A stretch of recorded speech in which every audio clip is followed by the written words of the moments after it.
Bonjour à tous, nous poursuivons aujourd'hui avec la deuxième Mishnah du 18e Pérec. La Mishnah nous dit Chavile kash vechavile etzim vechavile zradim. Des bottes de paille, des fagots de bois, des brindilles zradim qui sont lachim, qui sont tendres, humides et qui peuvent être donnés à manger aux animaux. Alors la paille, le bois, les brindilles, imitkinam les ma'achal be'ema. Si on les a préparés pour donner à manger aux animaux. Avant Shabbat, on avait réservé cela à donner à manger aux animaux. On avait réservé la paille pour donner à manger aux vaches. Alors, metaltelimotam, on aura le droit de les déplacer pendant Shabbat. Ils ne sont pas mouktsé, bien que le bois est mouktsé, la paille est mouktsé, mais si c'est ma'achal be'ema, ça a été réservé à la bête, ce n'est plus mouktsé. Veimla sinon, et metaltelimotam, on ne pourra pas les déplacer Shabbat parce que c'est mouktsé. Donc si ça a été préparé à l'avance, c'est permis de déplacer. Sinon, généralement c'était utilisé pour le feu, comme combustible, pour la cheminée, et donc on n'a pas le droit de le déplacer pendant Shabbat. Autre digne que la Mishnah vient nous enseigner. Kofin et Tassal lifnei efrochim. On a le droit de renverser un panier devant des poussins, afin que les poussins puissent monter et descendre dessus. Alors nous avons ici un problème que souligne le Barthénora, c'est est-ce qu'on est mevatel keli mechano, c'est-à-dire qu'un ustensile peut être utilisé, mais je n'ai pas le droit, Shabbat, de rendre un ustensile inutilisable. Si je renverse un panier et que des poussins vont monter dessus, je ne pourrai plus déplacer le panier quand les poussins seront dessus. Y a-t-il un problème de vatel kli mechano? Non. Pourquoi? Parce que les poussins ne resteront pas tout le temps dessus. C'est vrai que lorsque les poussins sont sur le panier, je n'ai pas le droit de le déplacer. Si les poussins étaient sur le panier à l'entrée de Shabbat, alors même s'ils sont descendus pendant Shabbat, je n'aurai pas le droit de déplacer le panier tout Shabbat. Comme nous l'avons vu, le principe donc de Bassis, ils supportaient le panier, supportaient les poussins, c'était volontaire. Donc le panier, je ne pourrais pas le déplacer pendant Shabbat. Mais si à l'entrée de Shabbat, les poussins n'étaient pas sur le panier, je viens pendant Shabbat renverser un panier devant les poussins, c'est permis parce que je ne suis pas mevatel kli mechano, les poussins vont descendre de ce panier et je pourrai déplacer le panier.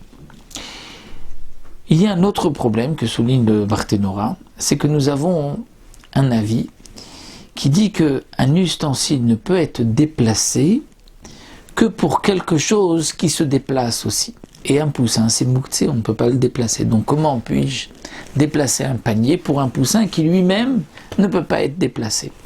Alors on dira, explique le Barthénora, nom de la Gemara, c'est que on avait besoin de l'emplacement où se trouvait le panier. Donc on a déplacé le panier, non pas parce qu'on voulait juste le mettre pour les poussins, mais parce qu'on avait besoin de sa place.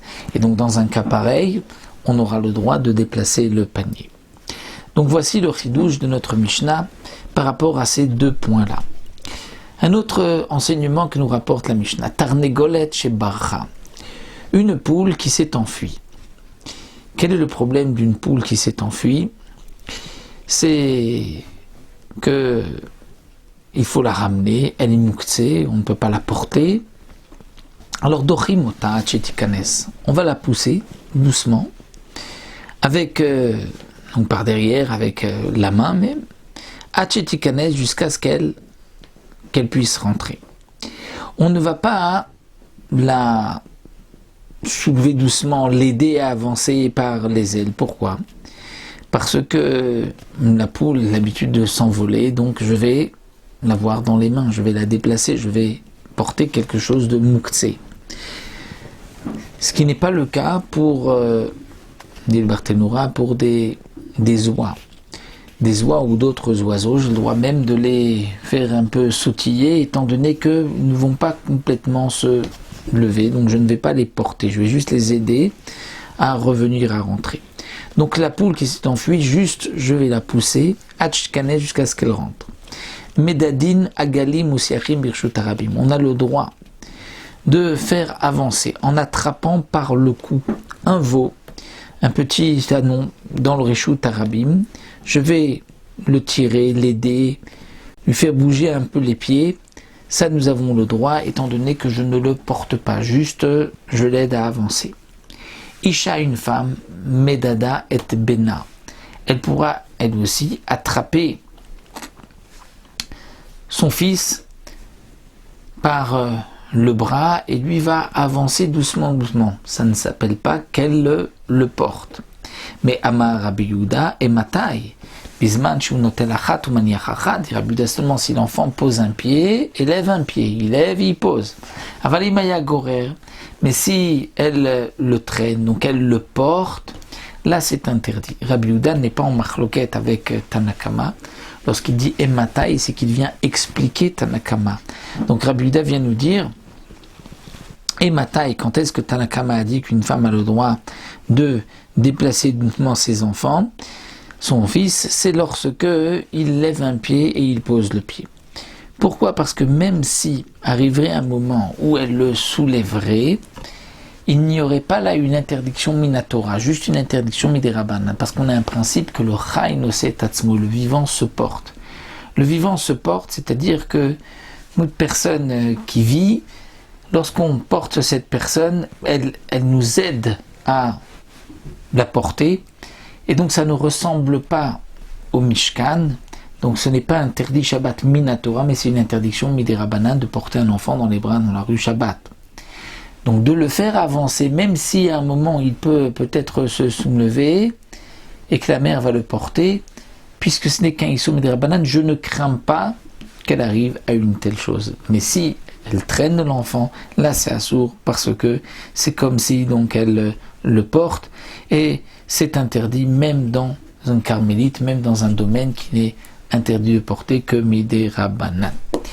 Donc voici pour cette deuxième Mishnah. Et on se retrouvera, Bezrat Hashem, pour la troisième et dernière Mishnah du Pérec.